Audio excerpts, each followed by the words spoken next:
Hola a todos y bienvenidos. Hoy tenemos el lujo de tener con nosotros a Justin Carbonin. Justin ha estado involucrado en todos los aspectos de inversión con sus dos empresas de las que es socio. Una empresa de gestión de activos y una empresa online de investigación financiera durante casi 20 años. La primera empresa, Validia Capital Management, es una empresa de asesoría de inversión registrada con la Comisión de Mercados y Valores de Estados Unidos, SEC, con modelos sistemáticos con cuentas separadas, un ETF y ofertas de RoboAdvisor con mandatos de subasesoramiento pasados.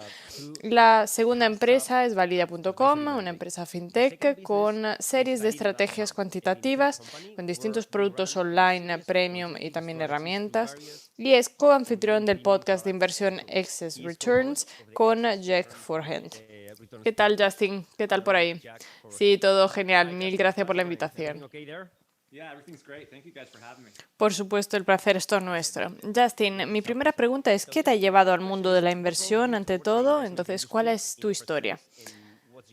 Bueno, aquí tengo que recordar los antiguos tiempos. Es curioso que me lo preguntes porque justo hablaba con un amigo ayer y hablamos de nuestro tiempo en el instituto, en la universidad, porque es ahí cuando empezó un poco mi carrera, ¿no? En el mundo de la inversión. Estaba yo en la universidad y mi mejor amigo y yo empezamos unas prácticas en una empresa de brokers en Nueva York, en la ciudad de Nueva York. Entonces subimos a un autobús para ir a Nueva York sin tener un piso debajo del que vivir. Estuvimos una semana viviendo con Young Men's Christian Association y después vivíamos en el suelo de un broker de la empresa en Queens y la otra mitad del verano estuvimos con un compañero en la Armenda que tenía un piso en la ciudad de Nueva York. Pero bueno, eso fue un poco mi entrada a ese mundo. No sé si habéis visto la peli El Informador, bueno, con Ben Affleck. Bueno, esa empresa en la que yo estaba trabajando era así. Yo me encargaba de hacer unas 600 llamadas al día y en cuanto conseguía hablar con alguien, se lo pasaba con un broker. Eran comerciales buenísimos, pero era un poco de la antigua escuela, ¿no? Tal y como se muestran en la peli El Informador.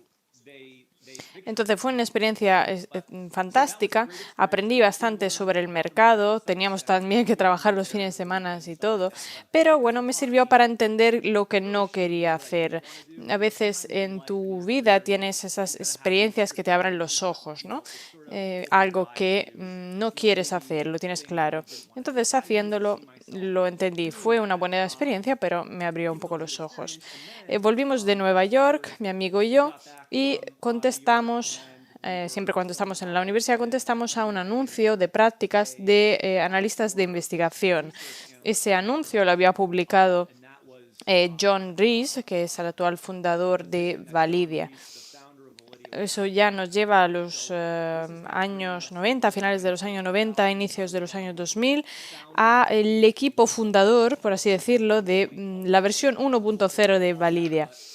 Sin entrar demasiados en detalles, ahí conseguimos unos 5 millones de dólares de finanzas de capital de riesgo. No éramos mucha gente al principio a tiempo parcial y llegamos a ser 50 personas a tiempo completo, con oficinas en Nueva York y en Connecticut. Yo gestionaba el grupo más grande de analistas, buscábamos informes financieros y de ahí sacamos recomendaciones y hacíamos un seguimiento de esos títulos.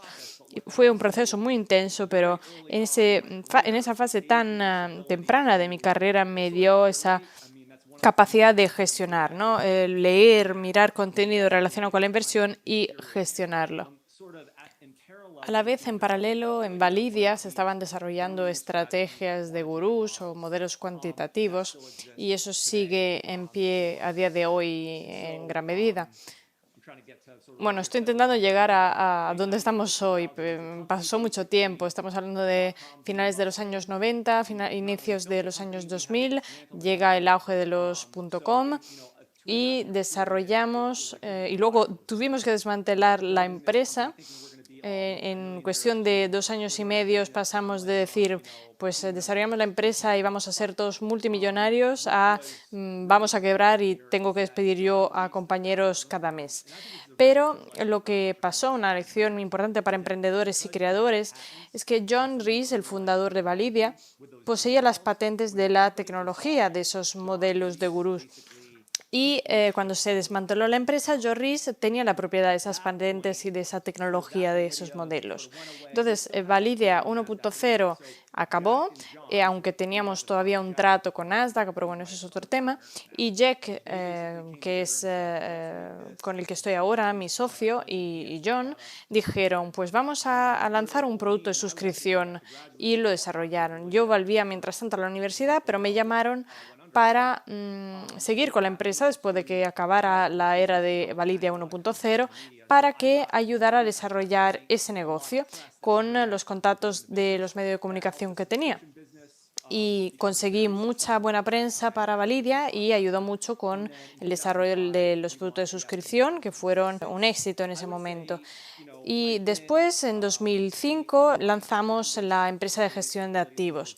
Entonces, yo estaba desde 2003 en el mundo de los productos de suscripción online y desde 2005 en la gestión de activos, que es cuando me pidieron John y Jack que les ayudara con eso. Nosotros desde entonces desarrollamos estrategias, tenemos productos premium de investigación, de inversión para inversores profesionales y particulares, ofrecemos subasesoramiento para fondos mutuos de Canadá durante mucho tiempo, trabajamos con muchos clientes durante mucho tiempo para que inviertan directamente con Validia y con los suscriptores que necesitan asesoramiento para usar nuestra web. Así que esa básicamente es mi historia. He vuelto a mencionar los primeros años porque eran experiencias muy formativas para todos y justo es curioso que lo recordaba ayer, ¿no? El tiempo del instituto, la universidad y justo me habéis preguntado ahora, así que gracias por la pregunta. Veo que la inversión sistemática en esos métodos de gurús constituía una parte fundamental de Validea 1.0 y luego con el lanzamiento oficial. Quizás puedes profundizar un poco sobre cómo funciona ese tipo de inversión y cómo constituye la parte fundamental de vuestro trabajo. Sí, para nosotros de hecho constituye un punto de inflexión. En aquel momento no parece que sea algo novedoso, pero en ese momento sí que lo era. Cuando lanzamos Validia, contamos con 8 estrategias de gurús. Me refiero a Benjamin Graham, John Neff, David Dreman, Buffett, que entró en diciembre de 2003, inversores famosos que resumieron sus estrategias en publicaciones académicas o en libros. Y entonces nosotros extraíamos esas estrategias y desarrollamos modelos donde seleccionamos la opción, básicamente, y sigue siendo el caso. Podíamos valorar las acciones según, por ejemplo, el modelo de Validia basado en Buffett y podíamos ver los distintos criterios de inversión.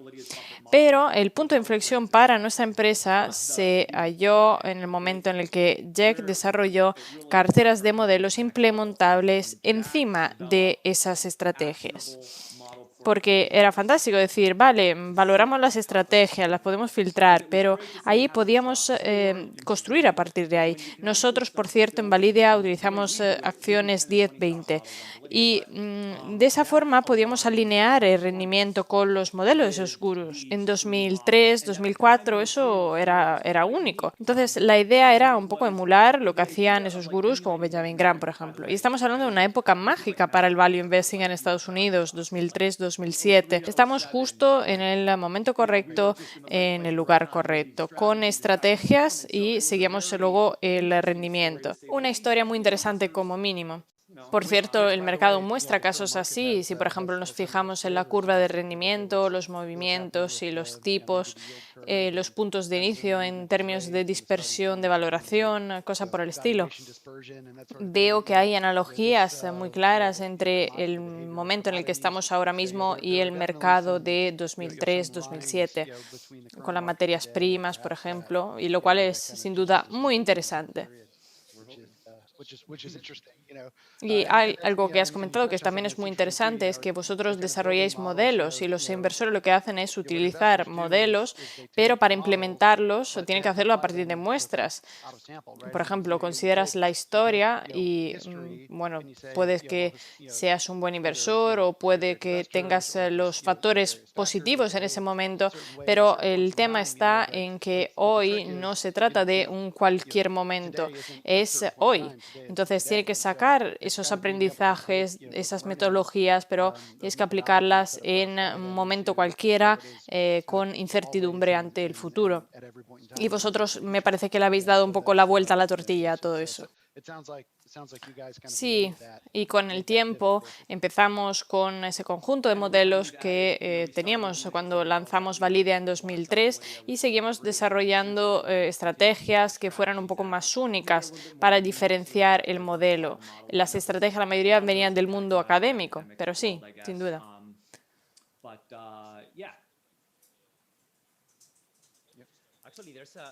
Si ahora empezara yo a invertir, me gustaría empezar a documentarme, a leer muchos libros para entender cómo funciona el mundo de la inversión. Y eso es lo que pasa con los nuevos inversores. Empiezan a invertir, leen muchos libros y veo que hay dos tipos de libros. Los libros con estrategias prácticas que puedas copiar y libros donde hay que interpretar un poco. Porque no es tan fácil ahí, porque no explican un poco el as en la manga del inversor cuál es. Y tus estrategias veo que vienen de ambos mundos, ¿no? De ambos tipos. Y mi pregunta entonces es, ¿puedes explicar un poco más en detalle cómo funciona para ese nuevo inversor que quiere, por ejemplo, invertir con Validia? ¿Cómo puede empezar? ¿Cómo puede sacarle el máximo provecho a la inversión? Me gusta siempre empezar a contestar diciendo, intenta entender lo máximo que pueda las estrategias que decidas seguir. Y tienes razón, muchos libros de inversión son muy amplios a la hora de definir. Por ejemplo, las acciones de bajo ratio PER, ¿qué quiere decir? ¿Qué es el PER? Estamos hablando de menos de 10 en comparación con el mercado, eso es solo un ejemplo. Pero nosotros lo que hacemos con las estrategias que seguimos es, bueno, interpretar un poco la estrategia que seguimos, pero yo creo que hace falta acercarse mucho a los criterios de la inversión que uno escoge. Lo que diría es que, de hecho, en Validia, cada inversor puede profundizar cada modelo de inversión, cada estrategia. Así podemos mirar el nivel alto y nivel bajo. Nivel alto quiere decir el tipo de estrategia, puede ser valor, calidad, crecimiento, crecimiento con un precio razonable. Y yo espero, personalmente, quizás es un poco ingenuo por mi parte, pero que los inversores escojan el modelo que más encaja con su forma de pensar, porque de esa forma podrán quedarse fieles a ese modelo en el largo plazo. No tiene por qué ser el que mejor rendimiento les dé. De hecho, si miramos la página web, uno puede mirar X, Y, Z y arriba, pero si no sabes lo que quiere decir, en cuanto la estrategia deje de darte ese buen rendimiento, baje un 10%, te vas a ir. Para mí, usar la web de Validia te sirve para aprender más detalles sobre la estrategia, entender cómo puede funcionar, entender las debilidades, que por cierto todas las estrategias tienen algunas, y escoger la que mejor funciona para ti. Y por cierto, cada estrategia se basa en un libro, en una publicación académica. Por ejemplo, si quieres saber más sobre el modelo de inversión de Dashan Huang, el Twin Momentum, esa se encuentra, por ejemplo, en SSRN. Quizá es un poco demasiado académica, pero bueno, si te interesa, por ejemplo, la estrategia de la fórmula mágica de Joel Greenblatt, que es más simple, puedes encontrar el libro. Es decir, que puedes profundizar cualquier estrategia porque todas se basan en recursos de dominio público. Muy interesante. Sí, de hecho creo que comentas algo muy relevante cuando mencionas el comportamiento de los inversores, la convicción que tienen que tener, porque considero que gran parte del éxito de la inversión depende mucho del estar cómodo con la decisión que uno toma. porque ninguna estrategia funciona todo el tiempo. En otras palabras, seguir fiel a la estrategia que escoges cuando va mal es lo que siembra la semilla para el éxito en el largo plazo. Así que tienes que saber lo que haces, en qué estás invirtiendo y tienes que invertir acorde a las preferencias comportamentales que tengas. Considero que eso es fundamental para el éxito en el largo plazo. ¿Habéis leído el libro What Works on Wall Street de James O'Shaughnessy? Bueno, es un buen tocho, ¿eh? Bastante complicado. Sí, sí, bueno. Me encanta, ¿eh? Por cierto. Bueno, lo tengo aquí. Justo os iba a leer una cita, pero os ahorro el sufrimiento. La verdad que se intimida bastante. Está muy lleno de datos.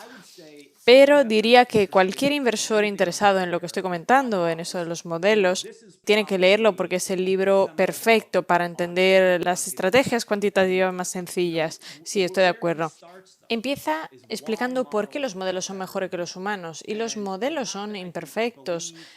Cierto que muchas personas, muchos inversores son mejores que los modelos, pero los modelos hacen muchas cosas para mantenernos a salvo. Diría que la inversión sistemática, mecánica, ese tipo de estrategia es muy útil y este libro quizá no va dirigido tanto a un inversor principiante, pero a alguien que ya ha pasado esa fase inicial. Y los capítulos pone a prueba cada factor, por así decirlo. No lo hace con un factor compuesto, pero sí que mezcla distintos factores para conseguir distintas estrategias que sean ideales a lo largo del tiempo. Sobre todo al principio explica por qué los modelos son buenos y por qué la gente se porta de forma emocional y de forma sesgada. Así que sin duda lo recomiendo. Es muy interesante porque de hecho yo utilizo ese libro como segundo paso y yo siempre recomiendo a quien quiera aprender sobre la inversión cuantitativa que empiece con el primero, el libro de Joel Greenblatt, que es muy sencillo, nada complicado, y luego el segundo, What Works on Wall Street. Y ahí es donde vas a encontrar el secreto de todas estas estrategias. Así que estoy totalmente de acuerdo contigo. Y luego, otra pregunta que tengo para ti. Hay otro libro que se llama Shareholder Yield de Meb Faber, que por cierto es un muy buen amigo nuestro, y él habla de en una estrategia de buscar acciones que paguen dividendos, que amorticen los costes de las acciones y también la deuda. Esas tres variables juntas constituyen lo que él llama Shareholder Yield, el rendimiento de la acción de los accionistas y mide el compromiso hacia los accionistas con prácticas de tipo Lean. Filtra también acciones también según el valor, la calidad, la deuda, la fuerza relativa.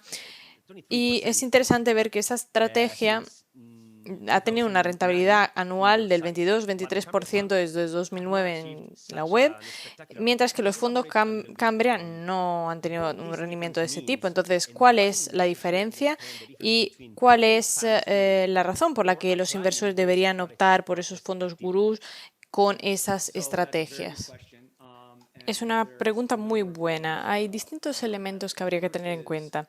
Ante todo, aunque el rendimiento del accionista es una estrategia cuantitativa, podría haber diferencias en términos de criterios con otros elementos, ¿no? En términos de rendimiento del accionista. Hay otros matices. Ese es el primer punto.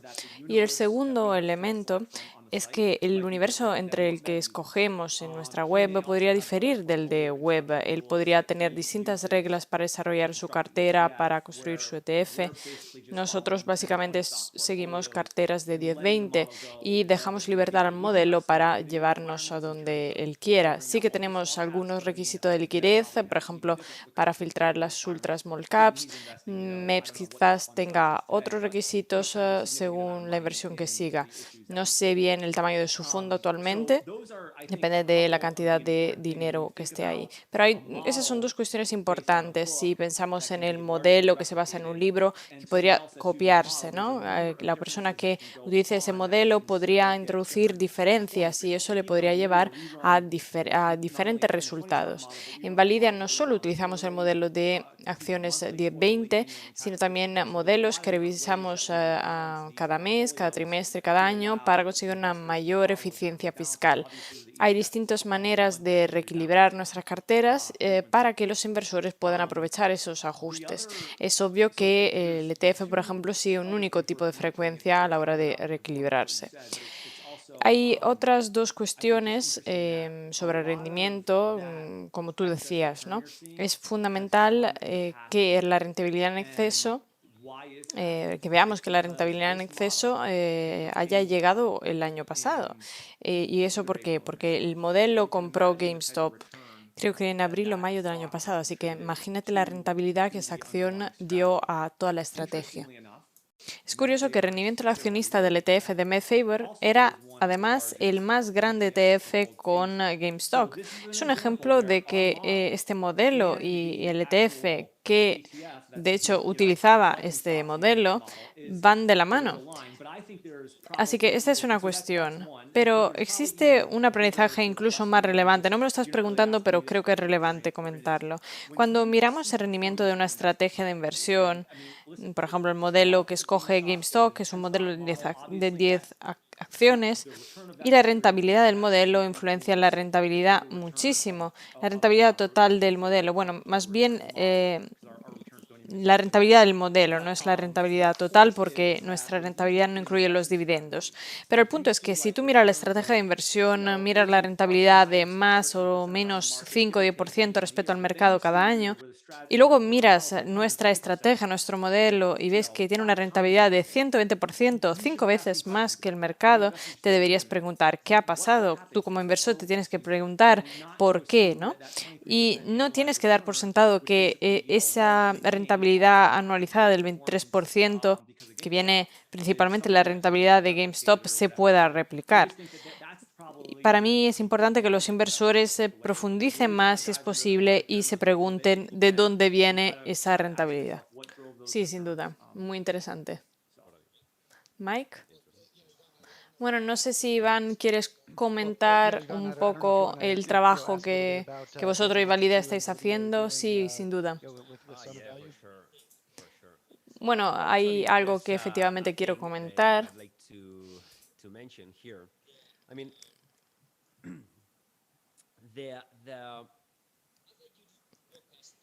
¿Puedes comentarnos un poco, puedes explicarnos el beneficio de utilizar tu informe de los factores?